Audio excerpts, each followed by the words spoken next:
3, hit it!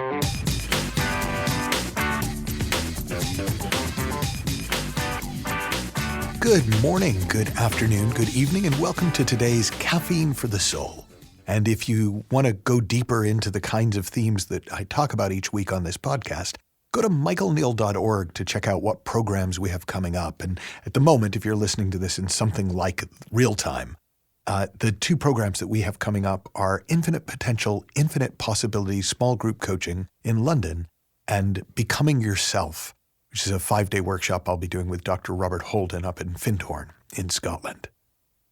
And the topic for today, self-realization, or more specifically, a whole new way of thinking about self-realization. It struck me as a new way of talking about what I most love to talk about, because I think it's the most impactful thing to talk about, which is being yourself, being who you already are, being the diamond that sits underneath the horse crap of our psychology and the nail polish that we put on top of our psychology so we look attractive to the world. And the reason that this is a whole new way of thinking about self-realization is most often talked about as an equivalence for enlightenment. So somebody like, and I'm going to mispronounce his name, but like Paramahansa Yogananda is somebody who had a self-realization fellowship. The Krishnamurti would talk about self-realization. A lot of spiritual teachers talk about self-realization as the highest goal, the ultimate achievement in a way in life. And so it always seems something that's very far away. But for me, self-realization is much easier to understand when you take a look at what self is and what realization is. Now, these are not going to be your dictionary definitions, so bear with. Realization is when something gets real for you, when it stops looking like an idea, it stops sounding like a theory or a concept, and you see, oh, wow, this is actually how it is. So when something becomes real for you, when you realize that it really does work the way that it works, it changes. So a simple example, I use it all the time in different ways, is gravity.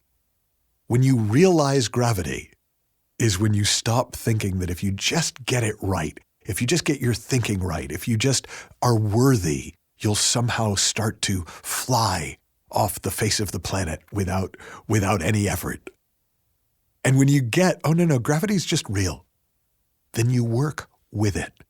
It just becomes part of what is, instead of something that you are trying to get yourself to believe or get yourself not to believe. So very often when it comes to self-help and psychology, we talk about believing in yourself. You just need to believe in yourself. But actually, believing in yourself means you're not real. We don't believe in things that are real. We don't believe in the sky, because the sky is real for us.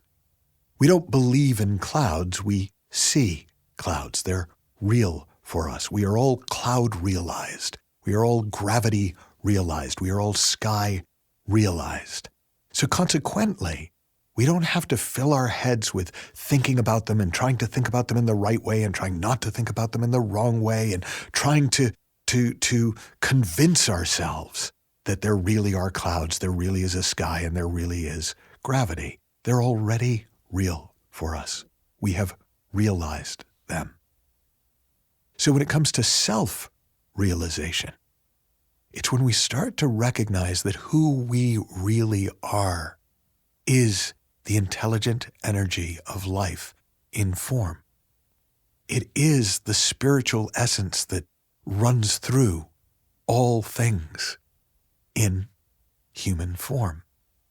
It is the intelligence of all things in a human form. And we are that. We are not our personality. We are not our psychology. We are not our bodies. We have a psychology.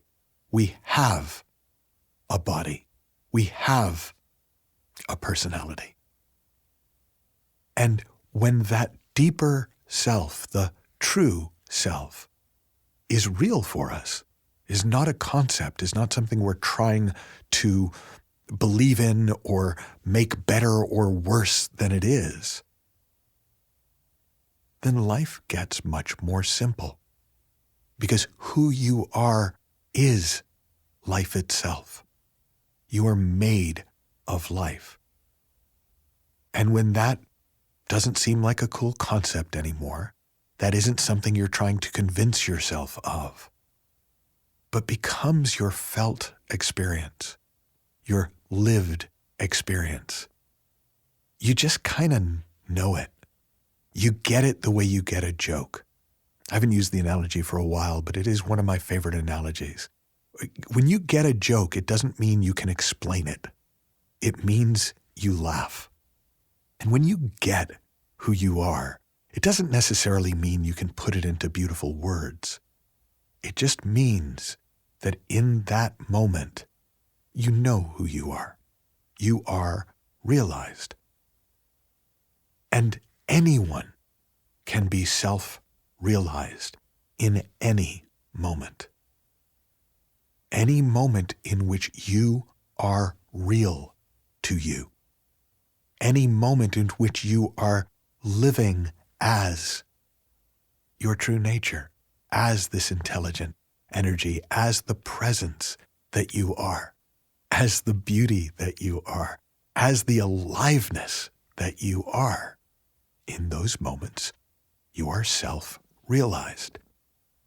And we all do really well when we're self-realized, but it's really easy to convince ourselves or to allow ourselves to be convinced that people who are self-realized, the gurus, the sages, the wise women, they're different, that where they are is somehow unattainable, and that simply because they are self-realized more of the time, they never ever get caught up in their psychology, they never ever get caught up in the desires of the personality, and then we find ourselves continually putting people up on pedestals as better than us, and then being disappointed when it turns out that they can't really balance up there because they're not as stable in their own self-realization as we thought they were.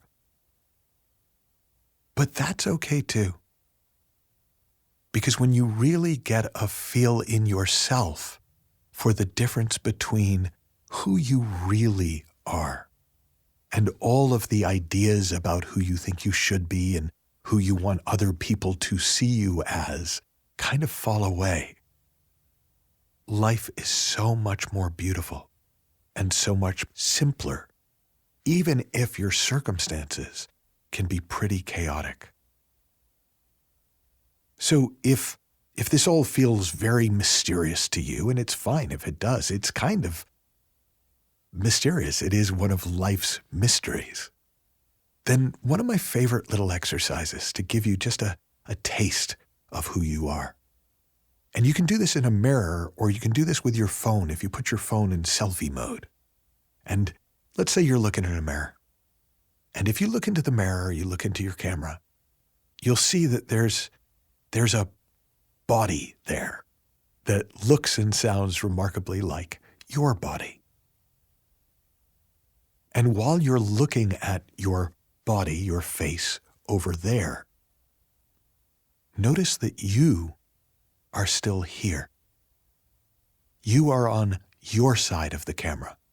You are on your side of the mirror. And even though you can see that person over there, you can feel yourself where you are. And that you, not the you that you are looking at, but the you that is doing the looking, that is the real you. And that you, the real you, is more than capable of handling anything that will come your way throughout your life. Have fun, learn heaps, happy exploring, and I'll talk with you soon.